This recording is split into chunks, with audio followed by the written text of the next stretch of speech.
'Di ba, nako,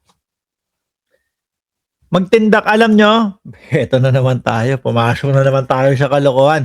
Alam nyo, gusto nyo kumita sa Kapaskuhan? Sa mga, taas ang kamay ng mga gustong kumita diyan sa Pilipinas. May yung ano, yung comment na nakaganon yung kamay. Taas ang kamay ng gustong kumita sa Pilipinas. Kapaskuhan at bagong taon. Alam nyo, gawin nyo ganito, no? Mag-print kayo nung life size na mag-print kayo ng life size ni dating Pangulong Duterte. Ano ba height ng dating Pangulo? Siguro 5'7", 5'8", 5'9", o 5'10", or something like that. Print nyo.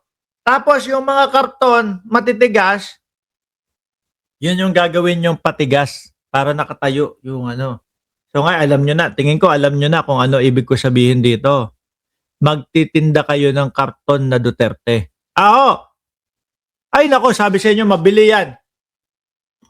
Maniwala kayo sa akin, mabili yan. Standy? Bakit to? Mga DDS, nakaugalian na ho nila, mga kababayan, na kapag kayong may salo-salo, meron ako nakita, isang DDS, sinusubuan yung karton ni Duterte, nakaganon, no? Standy ang tawag. Yan, standy. Karton lang. Huwag nyo nang mahalan ng tinda. Kumbaga, stilong in check, no? Mura, dami benta. Mura, dami benta. Ngayon, ang gagawin niyan, Noche Buena. Putik na yan. Mga DDS, pag binentahan nyo yan, itatayo nila yan doon sa gilid ng lamesa nung handa nila. Ito na naman tayo eh. No, sasabihin na naman ni Ma'am Neng Gigi, kumikita ka, Mark, sa kalokohan. Hindi, totoo. Sa palengke ninyo, sabihin nyo, makiusap kayo. Bus, isang araw lang naman to, Noche Buena. Tsaka walang kakompetensya tong Walang kakompetensya tong negosyo ko. Ano ba yan negosyo mo? Ano to? Karton ni Duterte. Di ba? Na tiyempo, DDS din yung mga kasama mo dun. Sige, reserve mo ko, baka ganyan pa yan. Ilan ba ginawa mo? Gawa kayo, 50. Naku po. Mabibili yan. Tapos 20-20 lang. Magkano ang 50? No, tapos 20-20 pesos lang ang ninyo.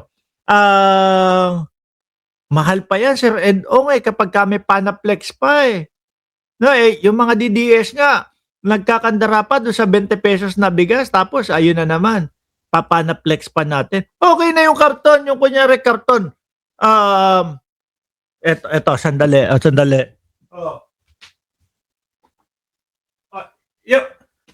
Yung mga ganyan, yung mga ganyang karton, gugupitin ninyo. Pag ginupit ninyo, korte kailangan na Duterte. Tapos, di nakatayo na. Ang gagawin niyang mga yan, yan. Hindi. Malambot. Dali. Guanson! Tragis ka, nakikinig ka ba? Yung mga ganitong karton, yung may mga katigasan. Pampatigas. Yung mga ganyan. Matigas, kailangan matigas. Yung mga ganitong karton, Guanson, nga gugupitin nyo. Di nakatayo na. Pagkahandaan na, 24. Naku po, makikita nyo yung mga picture ng mga DDS. Kasama nila sa Noche Buena ang dating Pangulong Duterte. Biruin mo, 50 gagawin mo. So, samahan nyo na ni Bato. Baka mabili din si Bato. Biruin mo, 50 gagawin mo. 20 yung 20 ang benta mo. Ay nako, 1,000 yun. Di ba? 1,000 yun. Tinuturuan ko kayo magnegosyo. Guanson, pag ubo mo sa harapan ko, naku po, baka sigawan pa kita. Kung Gucci lang ang basehan mo at Rolex, baka sigawan pa kita.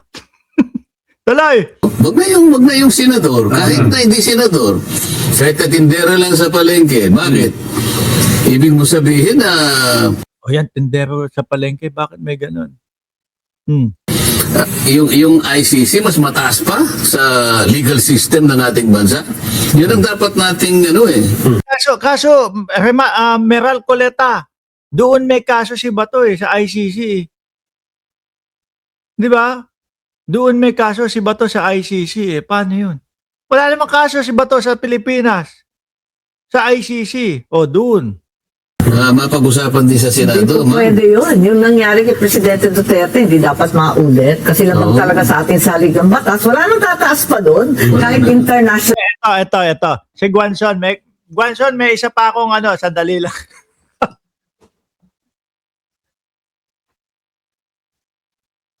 Guanzon, eto may isa pa akong box para sa iyo. Mahirap na ho mga kababayan. Baka sabihin ni Guanzon, walang karapatan si Mark Ramos. Eto yung box nito, Guanzon, na pwede ipampatayo ng standee ni dating Pangulong Duterte. Ito. yung ganitong box, Guanzon. Okay na ba to? Pwede na yung ganitong box? Hindi, kasi nandito. Yung pwesto ho ng pinagbablagan natin, bodega po kasi ito, mga kababayan. Kumbaga, walang gumagamit na kwarto. Kaya, sabi ko nga gagawin kong talagang maganda yung setup, pati yung mga lightings. Naghahanap lang ako nung tutulong sa akin na talagang pati lightings, no? Itong bodega na ito, pagagandahin. Yabang nitong vlogger. Hindi, mayabang naman din yung mga DDS O, tapatan natin. Ek pa yan. Mas mataas talaga yung ating konstitusyon at ang ating mga batas. Siyempre. Yung due process, syempre. At Pilipino yan eh. Kung Pilipino, syempre, kailangan dadalhin muna sa korteng Pilipino. Kung makakuha sila ng warrant of arrest, Wala naman kaso si Bato de la Rosa at si dating Pangulong Duterte. Kaya nga kay dating Pangulong Duterte, rekta na doon Wala na yung mga sinasabi nyo dyan. Kayo-kayo na lang yan. Ngayon ho, mga bossing, ano sabi? Ano daw ang pinaghahandaan? They are professionals. Ako po, ayan na. Yung PNP daw ay professional daw ho, mga kababayan. PNP are professionals. They have a sworn duty, and we're confident they'll abide by that. Kahit na happy nila dati yun. Again, we're confident in Opo, kahit na happy nila si Bato de la Rosa, iuoblo, ikukulong, mukha nga ho, mga kababayan. Wala na, hindi na nila yun di ba? Hindi na nila kasama yun miski kasama, ang PNP kumbaga, talaga pong ikukulong iuoblo yan. in our police force. Professionals yung mga yan. Friendships notwithstanding, magtatrabaho lang. Trabaho lang naman yan. Sandali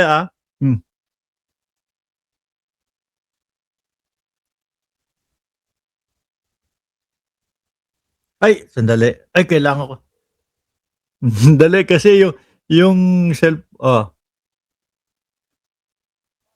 sir, nandiyan kay Coach Bong. Opo. Iniwan ko diyan kaya lang hindi ko makita yung box nung cellphone Okay. Pinormat ko naman 'yan. Hindi kasi tawagan mo lang ako. Tawagan mo si Ma'am Neng Gigi, no? Malakas yun sa custom. Sige sir, ha? Ingat ka sa pag-uwi mo, ha? Okay, salamat. Okay, bye-bye. Bye-bye. Yun na nga ho, mga kababayan. Ready sila kay Bato. Sabi ni Sir Leo Glenn Tumala, tama ka Mark, lalo na yung mga nasa dahig. Napakayayabang, sila Roque, di ba? Puro daldal.